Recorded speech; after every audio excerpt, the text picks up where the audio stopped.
To give you an overview of my smart home assistant setup, I will start with showing you the dashboard because the dashboard shows you the top level information and then some details. It shows you the components which our user would interact with, which is a great way to get an overview before we dive into specific automations. The top part here is where you can see the people at the home and that it's tracking the location by which it knows whether you are at home or away and can do different things based on who's home or when you are stepping away and so on.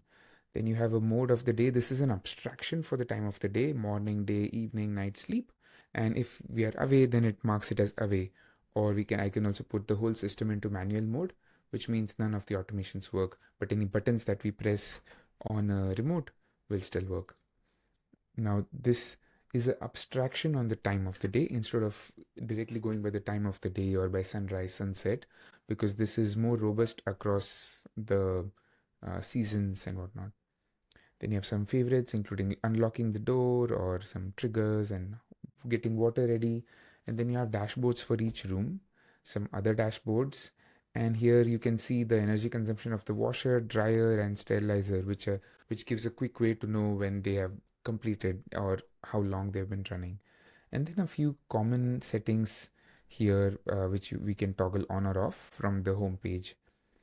Then if we go into any of the specific rooms, for example, the living room, then you can see here there's a thermostat which lets us to control the temperature, lights, which I can control either the brightness or the color of the light or the warmth of the light, and the few saved modes. Wake up or toggle. This gently increases lights from 0 to 100% early morning at some fixed point.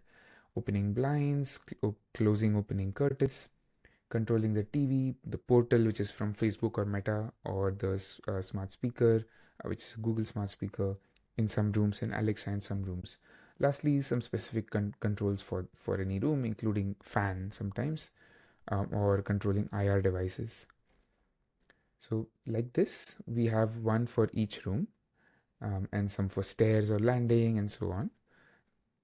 You also have more dashboards which go into, for example, this is a lot of toggles which overall are sort of global variables for the entire house, or there are some local variables to keep state which are here, or temperature thresholds, some visibility into things. So think of it also as like a telemetry dashboard in some ways.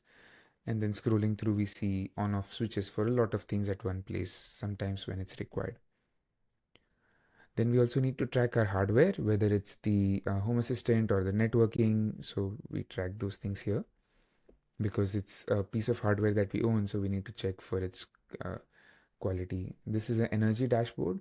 Earlier, I had a much more detailed view into energy, but now because we have removed the Emporio view device, so we have limited on view onto any power hungry appliances where we have added something.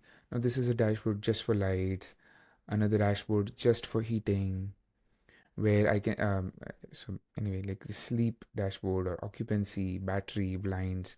For example, here I can control all the blinds in all the rooms, or here I can see the battery of all the devices across all the rooms and see that, oh, there's something which might soon finish off, and I know what to prepare for in updating. So with that, we have done an overview of our dashboard.